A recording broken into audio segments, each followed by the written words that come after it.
मुख्यमंत्री देवेंद्र फडणवीस ने शिवनेरी किला पर जाकर छत्रपति शिवाजी महाराज का जन्मोत्सव मनाया। साथ ही महाराज की जन्म जयंती पर मुख्यमंत्री देवेंद्र फडणवीस ने सभी को शुभकामनाएं दी है।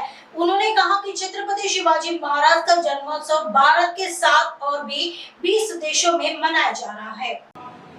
मी आताच शिवनेरी किल्ल्यावर छत्रपती शिवरायांचा जन्मोत्सव साजरा करून या ठिकाणी आलेलो आहे आणि आपल्या सर्वांना छत्रपती शिवाजी महाराजांच्या जन्मोत्सवाच्या मी मनापासून शुभेच्छा देतो।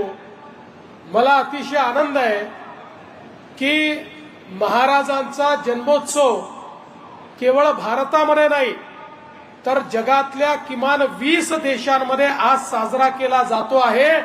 अशा प्रकारचं आमच्या महाराजांचं जागतिक लौकिक या ठिकाणी आपल्याला पाहायला मिळत आहे।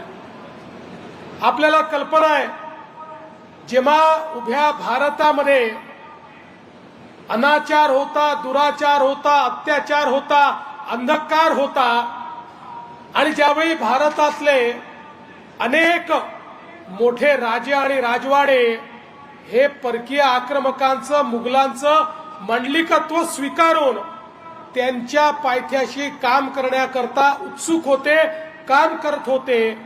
अशा परिस्थितीमध्ये या मराठी मुलखामध्ये आई जिजाऊंनी छत्रपती शिवरायांना सांगितलं, शिवबा तुला या मराठी मुलकाला स्वतंत्र करायचं आहे, या हिंदुस्थानला स्वराज्य द्यायचं आहे आणि इथल्या रयतेला या अनाचार, दुराचार आणि अत्याचारापासून या ठिकाणी स्वातंत्र्य द्यायचं आहे।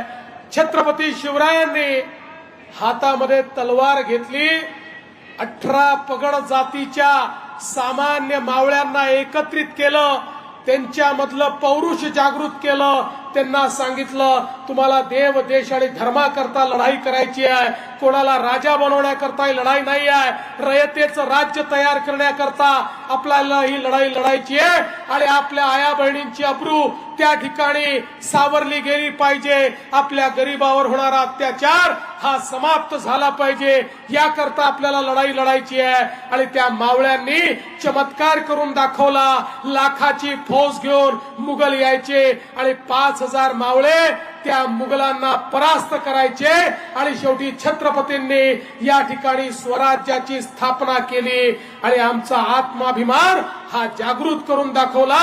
छत्रपतींनी अशा प्रकारचा अंगार फुलवला की त्यानंतर मराठ्यांनी थेट अटके पार अफगाणिस्तान पर्यंत झेंडे रोवले आणि हिंदवी स्वराज्य स्थापन करून पूर्ण भारताला त्या हिंदवी स्वराज्याने व्यापलं।